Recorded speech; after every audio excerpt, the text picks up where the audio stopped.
Bonjour et bienvenue dans cette deuxième vidéo de clarification consacrée à l'apprentissage profond, le deep learning, qui est l'apprentissage basé sur les réseaux de neurones.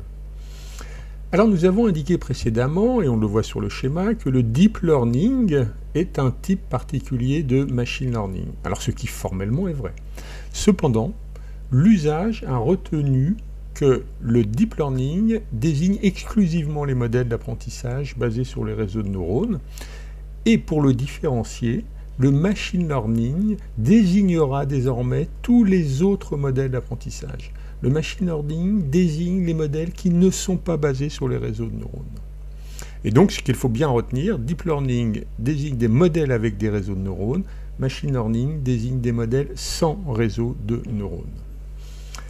Alors, nous avons vu qu'avec l'apprentissage supervisé, pour construire un modèle, alors par exemple, ici, un modèle pour estimer le prix d'un logement, on doit fournir plein d'exemples de logements. Et pour chaque logement, bien évidemment, puisqu'on est dans un apprentissage supervisé, le prix de vente associé. Et l'objectif consiste à construire un modèle mathématique qui doit mettre en relation l'entrée X, donc un logement, avec la sortie Y, c'est-à-dire le prix de vente estimé du logement, sur notre exemple. Et avec le machine learning, le modèle construit est un modèle mathématique global. Et ce principe fonctionne très bien si le problème n'est pas trop complexe. En d'autres termes, s'il n'y a pas beaucoup de variables. Alors ce qui peut être le cas dans l'estimation d'un logement. Encore que ce n'est pas toujours vrai.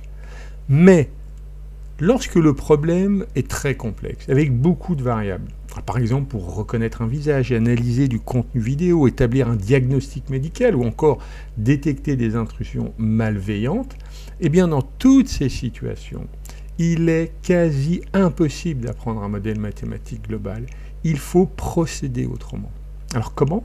Eh bien justement en mettant en œuvre le deep learning, c'est-à-dire les réseaux de neurones. Alors un problème complexe, comme par exemple la reconnaissance d'un visage, va pouvoir être traité par des réseaux de neurones.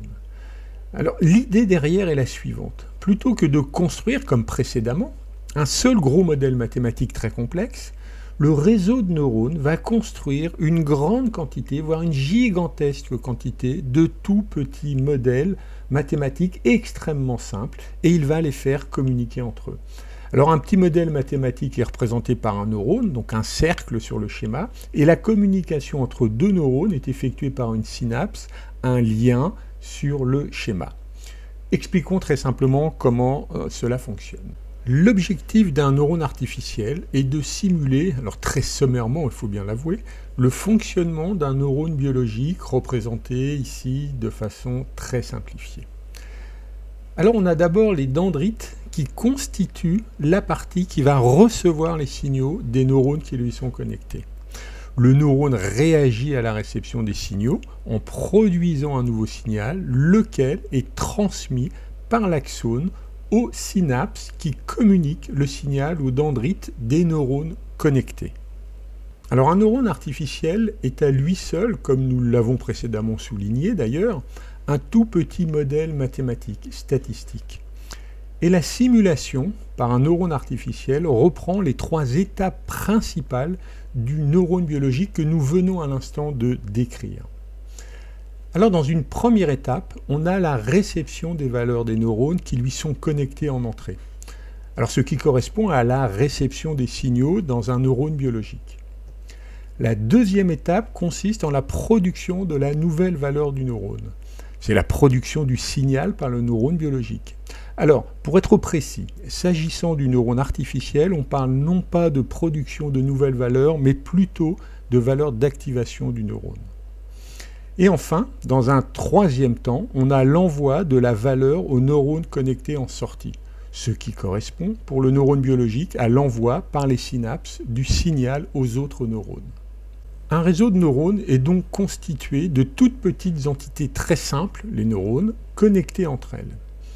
Et donc, plus le réseau de neurones est complexe, c'est-à-dire plus il contient de neurones et de synapses, les connexions, plus il sera en mesure d'apprendre des relations très complexes à partir des exemples d'entraînement qu'on va lui fournir. Alors, dit autrement, plus le réseau de neurones est complexe, et plus il sera en mesure de résoudre des problèmes complexes, voire très très complexes. Cette petite vidéo touche à sa fin. Je vous remercie de votre attention et je vous donne rendez-vous dans la prochaine vidéo consacrée à quelques exemples d'applications rendues possibles uniquement grâce à la puissance des réseaux de neurones profonds.